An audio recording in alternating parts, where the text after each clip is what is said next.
Welcome to McDonald's Coaches Bench on Mix 1041. Each week, Coach Marty Wheeler is with us here on McDonald's Coaches Bench. And thanks to Mark Smith, everybody associated with the area McDonald's restaurants. Coach Wheeler, offensive explosion last week. Well, I mean, it was nice to see us get in the end zone quite a bit. I think the first 7 possessions we had, we scored on all 7. And you know, the thing is, our execution was much better. We threw and caught the ball much better, and we protected our quarterback and gave him time. Gave Drew time to find the open receiver, and when those things happen, I mean, good things happen for us. So, you know, as far as offensively, I thought, you know, in those possessions we clicked almost as good as we could have possibly clicked during those each one of those possessions, and so. We're really excited. I think our guys were too to find the end zone the way we did. DJ Adams was named the Chattanooga Times Player of the Week, and so that's a nice honor. Oh, it's awesome for him. I was glad to see. You know, DJ has a lot of ability. He's a guy that can stretch the field. You know, vertically for us for sure. He does a great job defensively for us too. You know, as a lockdown corner. And but you saw, you know, I think Friday night where he can make a difference in the game in all 3 phases. And you know, anytime you have guys like that, of course you're excited to have them. But you know, as I told him, I was tickled to death at him being able to have a night like that and to do it the right way. So you know, it all goes back to what I said earlier.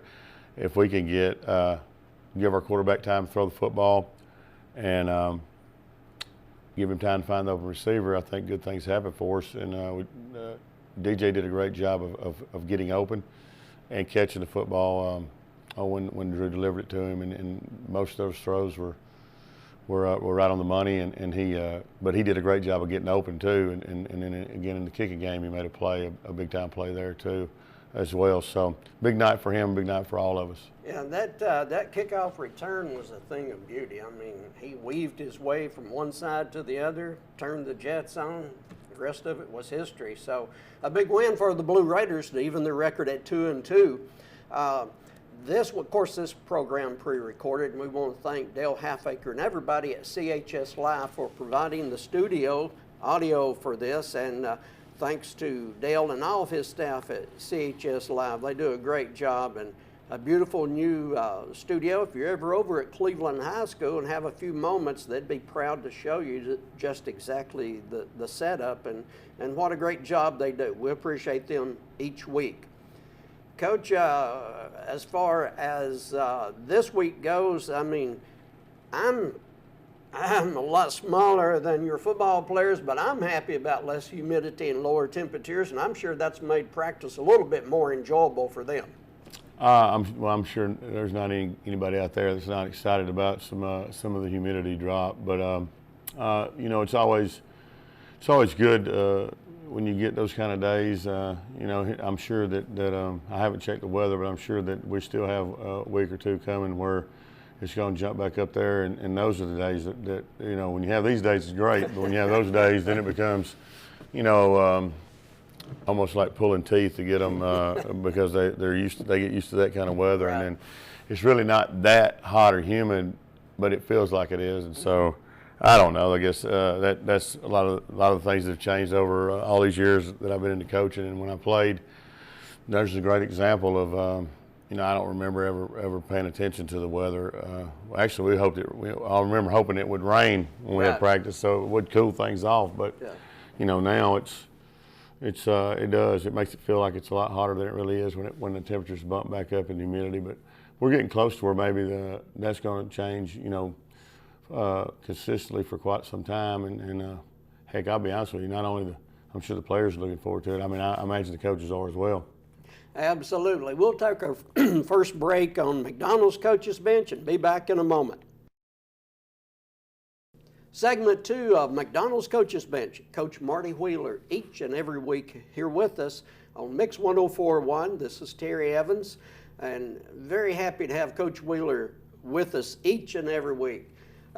Coach, something that kind of goes through my mind from time to time, unless you're associated with the program or keep up with high school football on a regular basis, I think a casual fan doesn't realize what a football player goes through to play for Cleveland High.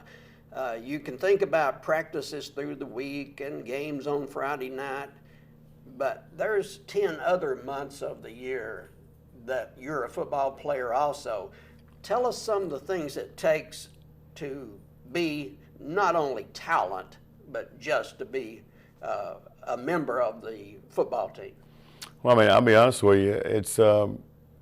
There is a challenge. There is a sacrifice you have to make. You know, when there's only 10 times in the regular season that people are actually there to watch you do, hopefully the hard work that you've put in pay off. I think we're constantly trying to improve that. I think with the addition of Coach Charette as our strength and conditioning coach, it is becoming a little bit more of a challenge for our guys.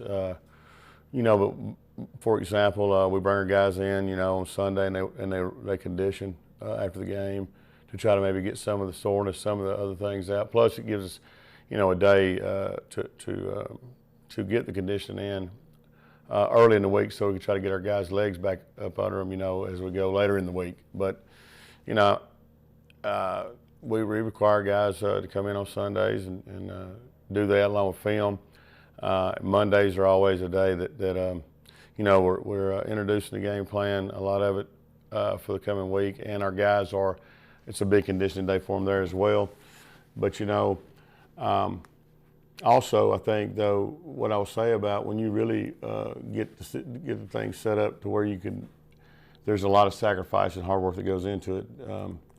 I think it makes it that much more difficult for you to be willing to surrender.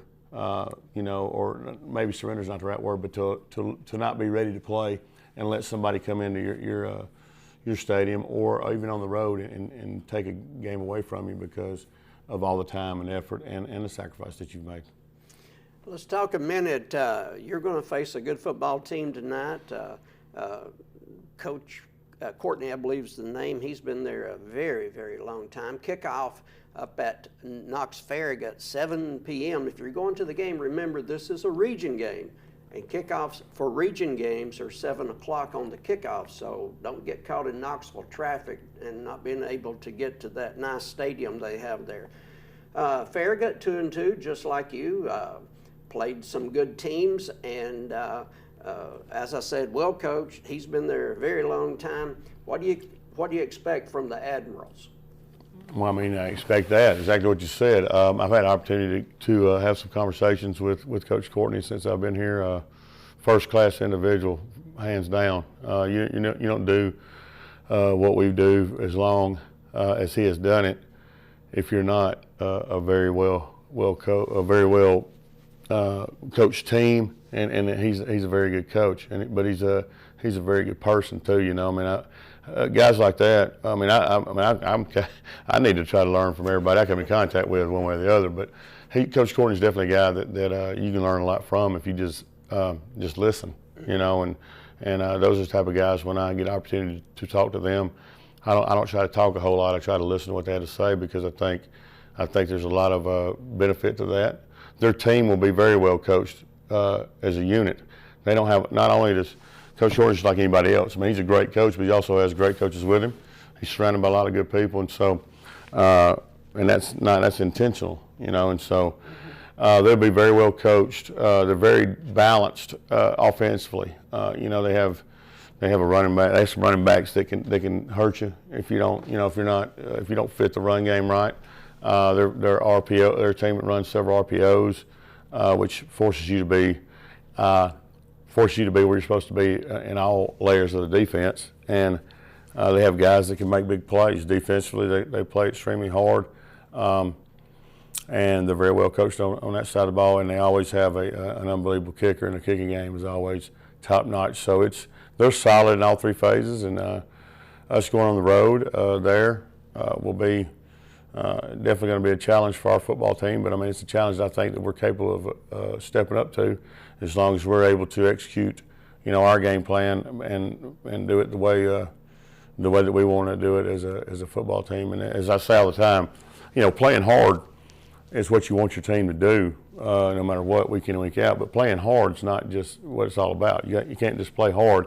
You got to play smart, and you got to play good.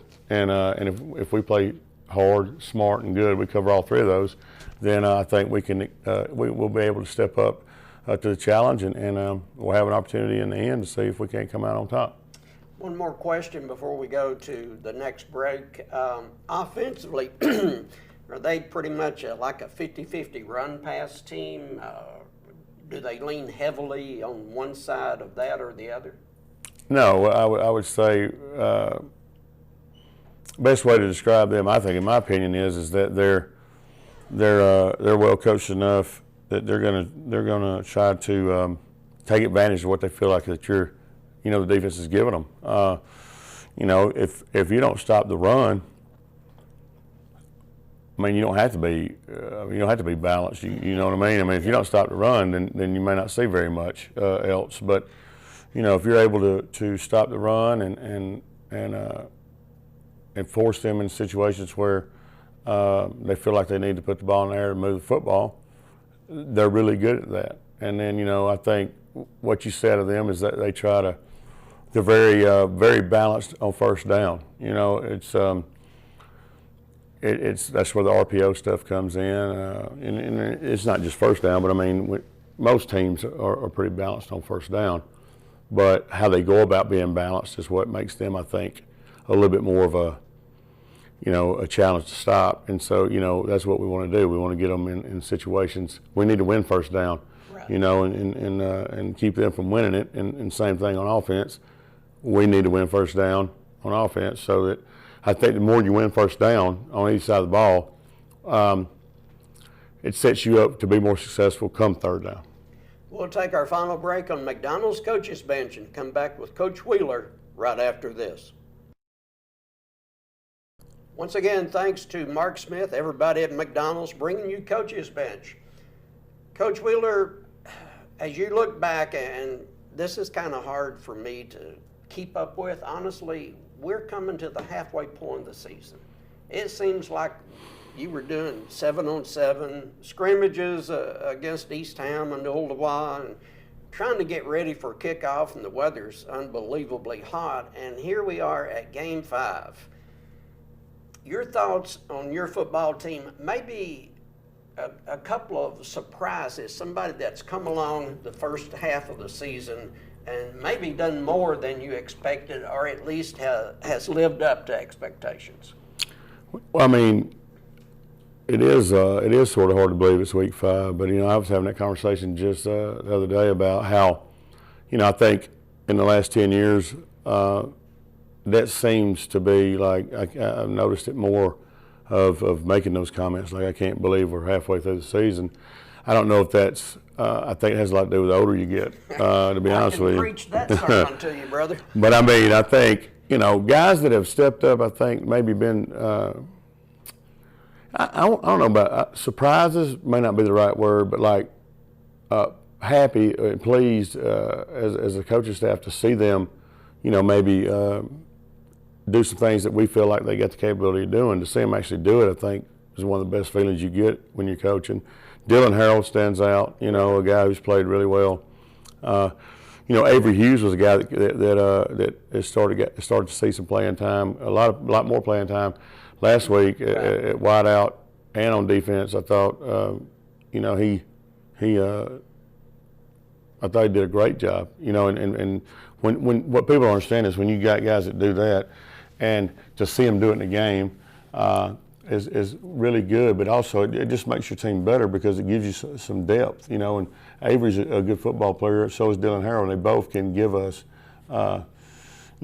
some, not only some productive time out there, but they give us depth, which keeps our team fresher as the game goes along, which in a lot of games we play is very huge at the level we play at. And those two guys stand out. I think not surprisingly, but very glad to see Michael Jordan step up and become now, a very big piece of the puzzle offensively for us, and it hasn't affected his play defensively at all. You know, I think some of our offensive linemen are starting to improve. That's a key, right? And that's the most important thing. You know, we got some guys on the perimeter we talked about that can make some plays when they get into the open field. The key is getting them into the open field. If they don't ever get in the open field, then you know it doesn't really matter. And so those guys improving each week, and I would say that the majority of them. I'm anxious to see tonight. You know, our penalties were cut down drastically last week, and of course, with that happening, you see the production goes up. So I'm anxious to see how well we improve on that as we play a very quality opponent. And you know, I mean, you could go down the list. I think Aaron Smith is a guy, a first-year corner who's came out, you know, and has improved each and every week since game one. We got dudes. Brian Beard's a player, you know. Lamar Anders has really come on for us and played the way we expect him to play as a linebacker of late. Good to have him back. It is. You know, when we play well on defense, you know, just to be honest with you, you can name a lot of guys for us in order to play. I think this is most people. In order for us to play well on either side of the ball, it's numerous players that contribute and play the way they're supposed to play in order for that to happen. So those guys have really, they pop into my mind, but I mean, I could go down the list of Jerry Canales has been a guy that has really played well. We had to move him to defensive end, and he's did an outstanding job for us. You know, we've played some offenses this year that have really, they really like to, and a lot of offenses do, they like to really concentrate on the ends, whether they're reading them or they're kicking them or they're, you know, and so those guys have done a great job. You know what? I got to interrupt. Who coaches defensive ends on your staff? I don't know. I can't. It's Coach Marty I don't Wheeler. know. That's Trust me, fine. I let those guys, when they're doing well, I do. When they're not, I'll find somebody else Coach to do Barger is to blame. Yeah, sure. Okay. Well, we've got to wrap up McDonald's coaches bench, and I've said this publicly, privately. Love talking to this guy. His fourth year here at Cleveland. He keeps me laughing on the air, off the air, and we appreciate Coach Wheeler very much. That's going to be McDonald's coaches bench for this week. This is Terry Evans saying, see you next time.